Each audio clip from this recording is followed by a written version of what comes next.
At the time of shooting this video, this is now IKEA's cheapest bed frame. The Kleppstad took the spot away from the slatted as being the cheapest bed frame you can purchase from IKEA. In this video, we'll be taking a look at the Kleppstad so you can see if this bed frame is a great deal, and I'll obviously add my opinion at the end of the video. So stability wise, I was really happy when I was testing out this bed. At this price point, I assumed that the headboard wouldn't be that stable, but I was wrong. As you can see, there's minimal movement in the back and forth direction. As for the overall stability, it's really stable as well. When I was testing out the back and forth movement, it barely moved. I experienced the same thing when I applied some force in the side to side direction. I can't say if this will hold in the long run, but right now, I must admit that it looks promising. As for the style, I think it's alright. In my opinion, the cover of the headboard does look like it's on the cheaper side, but at least this 100% polyester cover comes off very easily and can be put in the wash if it gets dirty. IKEA recommends washing it on a normal cycle with warm water, but you shouldn't put it in the dryer. And to get any wrinkles out, you're going to have to use an iron.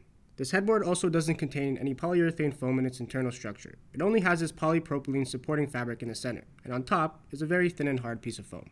I noticed that leaning your head on either the center part or the top of the headboard is uncomfortable, so to fix that, you'll need to stack some pillows against the headboard.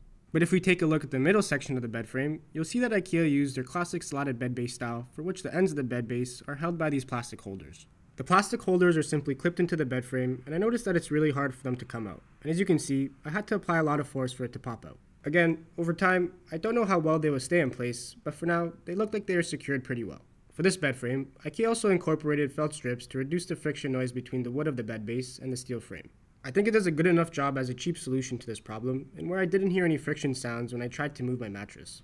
I would also like to point out that this bed frame sits lower than others I've reviewed from IKEA. Your mattress will be elevated about 9.5 inches off the ground.